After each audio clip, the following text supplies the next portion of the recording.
Today, I'm going to talk about yet another example that shows how big tech corporations are propaganda arms of Western governments and how social media outlets, they are tools used by the US government and its allies to advance their geopolitical and foreign policy interests.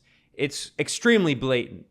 We see this double standard so clearly in social media, where people who are targeted by the US in countries targeted by the US for regime change, people in China, Russia, Venezuela, Iran, Nicaragua, Cuba, so many countries, they get their accounts suspended, silenced.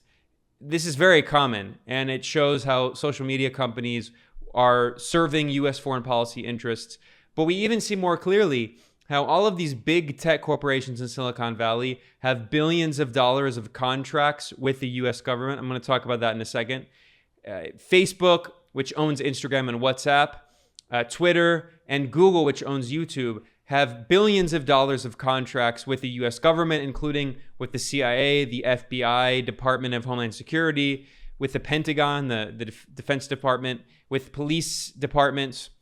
And furthermore, we see that other Western governments use social media platforms to spread propaganda, and they're not censored, they're promoted, and they're not marked as propaganda. And there's a classic example of this, that we just got from Australia.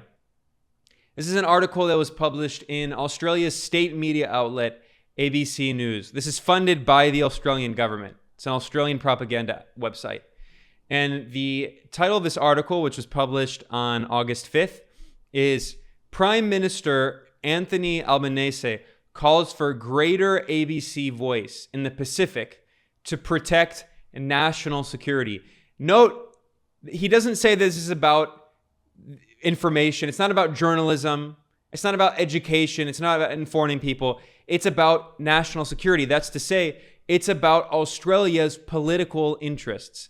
This article exposes the claim that Western state media outlets are supposedly about informing people and not about politics. That's false. It's a myth. All of these propaganda outlets like Voice of America, NPR, France 24, DW, they're all propaganda arms funded by Western governments to spread disinformation against their adversaries. And here we have the Prime Minister of Australia admitting that ABC News is an Australian government propaganda mouthpiece against China. Although ABC News, of course, is not labeled in social media as being linked to the Australian government. Even though, as I'll show in this article here, the Australian Prime Minister is boasting of ABC News' role as an instrument to support the foreign policy and national security of Australia. Here, let me summarize parts of this article. Prime Minister Albanese spoke at the office of the ABC in Sydney to celebrate its 90th anniversary. So again, it shows how this is not independent. It's funded by the Australian government because it's a propaganda arm of the Australian state. Prime Minister Albanese said, "It's a matter of national security that the ABC makes more content that projects Australian values and interests to the Indo-Pacific region." Note, not a single mention of educating people, of informing people. No, it's about serving the Australian government's interests against China specifically. And here you can see in this photo the Prime Minister Albanese meeting with different ABC News hosts and executives. The Prime Minister stressed the importance of a strong Australian voice in the Pacific in order to keep other influences out. Hint, hint, China. When the ABC voice was removed from the Pacific, guess what nation moved in, he said. Simple as that. A major mistake of foreign policy. So this is the Prime Minister of Australia saying that we have to give more funding and resources to ABC News because it is a propaganda outlet serving Australian political interests. And if we don't, China will fill that void.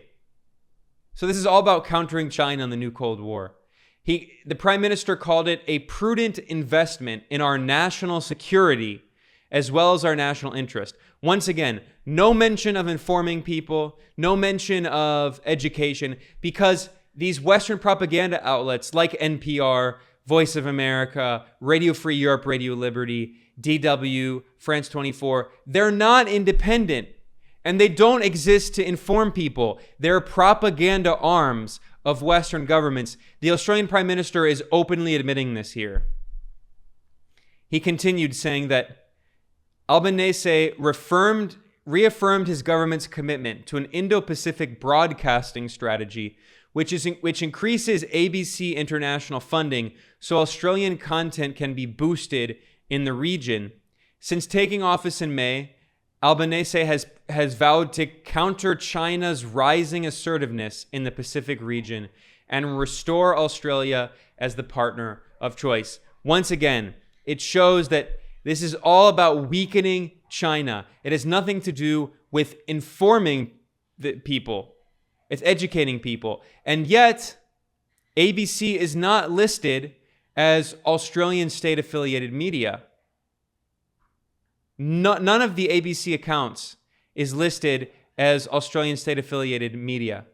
However, if you go to Russian or Chinese media, of course, they say state-affiliated media. This is RT. Here's Sputnik. Russia state-affiliated media. Always. Here's China's CGTN. China state-affiliated media. Here's Iran's Press TV. Iran state-affiliated media. But no, ABC News, not listed. Voice of America, a propaganda outlet funded by the U.S. government to spread disinformation against its adversaries, founded by the CIA. Voice of America is not listed as state media. Voz de America, which is the Spanish language propaganda arm of the U.S. government, likewise not listed. DW, Deutsche Welle, which is here's the DW in Spanish version, also Deutsche Welle, the main broadcasting arm of the German state, likewise not listed as state media. They talk about freedom of speech at the top. I mean, incredible propaganda. CBC, funded by the Canadian government, a Canadian state media outlet, not listed as state-affiliated media. France 24, once again, not listed as state-affiliated media, even though it's French state media. Even TRT World, which is funded by the Turkish state, it's Turkish state media. Nope, not listed either, because Turkey's a member of NATO, so it's allowed into the imperialist club. But Russian media, again, Chinese media, Iranian media are all listed as state-affiliated media. Even individual journalists who work for Russian or Chinese or Iranian media outlets are also listed on their personal accounts. Here's Elena Villar, a good journalist, a Spanish journalist at RT en Español. She has nothing to do with the Russian government. She's a Spanish citizen who lives in the US, and she's listed as affiliated to the Russian government.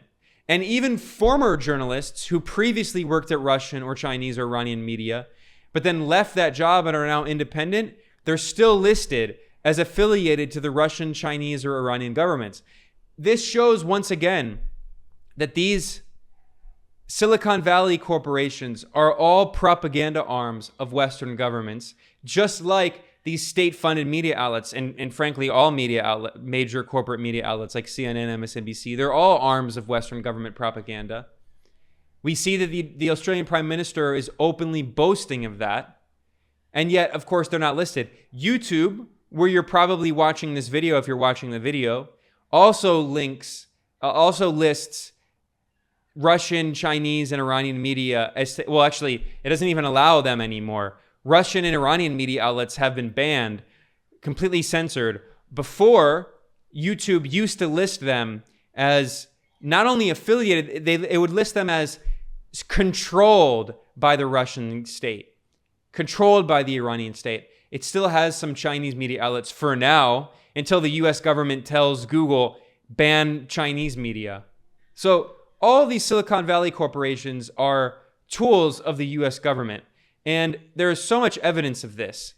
I'm going to briefly here go through a few articles that expose this. Here's an article that was published in Vice, which also is a Western propaganda imperialist mouthpiece. And this article is titled, "Big Tech Has Made Billions Off the 20-Year War on Terror. It was published in September 2021. It looks at a report published by the Action Center for Race and the Economy that went through different contracts held by big tech corporations with the government.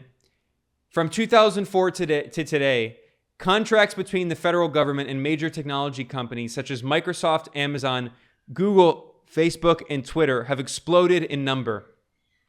From 2007 to 2019, Department of Homeland Security contracts and subcontracts with Silicon Valley giants have increased 50-fold. Google has at least $16 million in contracts with the Pentagon, another $2 million with the Department of Homeland Security, and nearly $4 million with the Department of Justice, the majority with the FBI. Facebook has hundreds of thousands of dollars of contracts with the Pentagon and the Department of Homeland Security.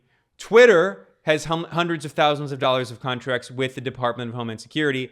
And these social media corporations get paid to promote U.S. regime state media outlets like Voice of America, which is a U.S. regime propaganda outlet created by the CIA. Not only is Voice of America not listed as U.S. state-affiliated media, it actually pays Facebook and Twitter to spread its propaganda against countries like Iran and Venezuela and Russia and China. Because these Silicon Valley corporations are arms of the U.S. government.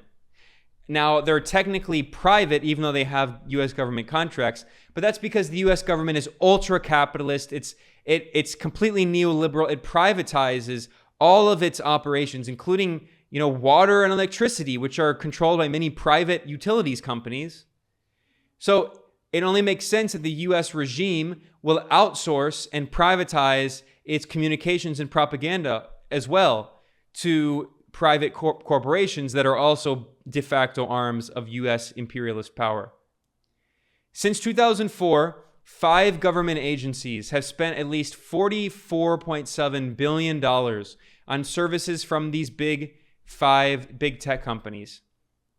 The lion's share of that is with the Pentagon, $44 billion with the Pentagon, followed by the Department of Homeland Security and the State Department. So this shows that these big tech corporations are not independent. They are propaganda arms of the U.S. government that are literal U.S. government contractors that are literally paid by the U.S. government to spread propaganda. Here's another article in NBC News. Thousands of contracts highlight quiet ties between big tech and U.S. military. It looks at a report done by this group called Tech Inquiry. It found that the Department of Defense and federal law enforcement agencies, including ICE, the FBI, the DEA, and the Federal Bureau of Prisons, have thousands of contracts with Google, Amazon, Microsoft, Dell, IBM, Hewlett-Packard, and even Facebook. Shows a relationship between tech companies and the U.S. government. Yeah, they're all arms of the U.S. government. They're just outsourced and privatized. Microsoft stood out with more than 5,000 subcontracts with the Pentagon, the Department of Defense, and various federal law enforcement agencies just since 2016. Amazon has agreed to more than 350 subcontracts with the military and federal law enforcement agencies like ICE and the FBI. Google has more than 250. In 2018, Google workers staged a protest of defense work over Project Maven, an initiative with the Pentagon for Google to build artificial intelligence that tracks moving targets for drones to help the U.S. military better kill people. So Silicon Valley is an arm of the U.S. state. If you don't believe me, here's a quote in NBC News citing a historian of the technology industry and professor at the University of Washington named Margaret O'Mara. Quote, Silicon Valley has always been in the business of war. The specific process of contracting and subcontracting with the military is familiar in Silicon Valley, dating back to the 1950s and 60s. Lockheed Martin, which has long been among the largest military contractors in the United States, was the biggest employer in Silicon Valley until the 1980s. Silicon Valley is an arm of the U.S. empire.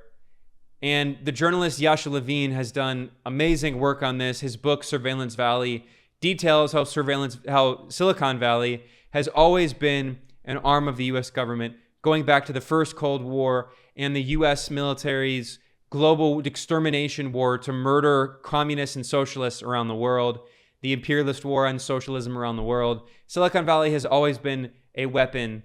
Google has always been a weapon of the US state. So maybe we shouldn't be too surprised to see the former CEO and founder of Twitter, Jack Dorsey, openly calling for overthrowing the Chinese government. This is a tweet that he published on August 6th. End the CCP, end the Communist Party of China. And specifically, he was quoting a tweet of a right-wing imperialist neoconservative CNN propagandist named Selena Wang, who went to China and did insane propaganda about how China is this crazy authoritarian regime because it's saving its people's lives from COVID. Only around 5,000 people in China have died of COVID. More than 1 million people in the United States have died of COVID. China has 4 times the US population. China has 1.4 billion people. The US has around 330 million people. So China has 4 times the US population and only 5,000 deaths from COVID compared to the US 1 million deaths. If the US had the same size of population of China, we'd be talking about more than 4 million deaths. And yet these right-wing imperialist propagandists at the CIA noise network, CNN, are doing this insane propaganda about how China is evil and authoritarian because they have public health measures to defend their population from COVID. And of course, here's Jack Dorsey, this billionaire who made part of his fortune on US government contracts, but portrays himself as like this libertarian who wants the free market and all this nonsense. He's quoting CNN to call for overthrowing the Chinese government. It's also really funny because, you know, a bunch of conservatives and Republicans in the US portray CNN supposedly as left-wing. It's not in any way. It's right-wing, imperialist, neoconservative, neoliberal propaganda. And it's the CIA noise network. It's a propaganda arm for the US government. And here we see a billionaire tech bro citing the CIA, citing CNN, which is basically the CIA, to call for overthrowing the Chinese government. So there you go. That says everything about Silicon Valley. And when Republicans and, you know, conservatives try to portray Silicon Valley as left-wing, it's not in any way. Yeah, it's liberal, but liberals are right-wing. They support capitalism and the free market and the empire and war. They're not that different from conservatives. In fact, if you're going to be real, most conservatives are liberals, if you actually understand what liberalism is as an economic philosophy. So the point is that Silicon Valley is an arm of the US government. And all of these big tech corporations serve the US empire's interests to challenge China and Russia and Iran and Venezuela, Nicaragua and Cuba and Syria and all those countries the US is targeting for regime change and destabilization. And we see clearly the Australian Prime Minister boasting of the role of Australian regime media outlets in spreading propaganda in order to weaken China. That's what they mean when they talk about the so-called freedom of press in the West. It's freedom to be propagandized in order to spread disinformation and information warfare, to destabilize and overthrow the governments of the adversaries of Western capital, specifically China, Russia, and their allies. That's freedom.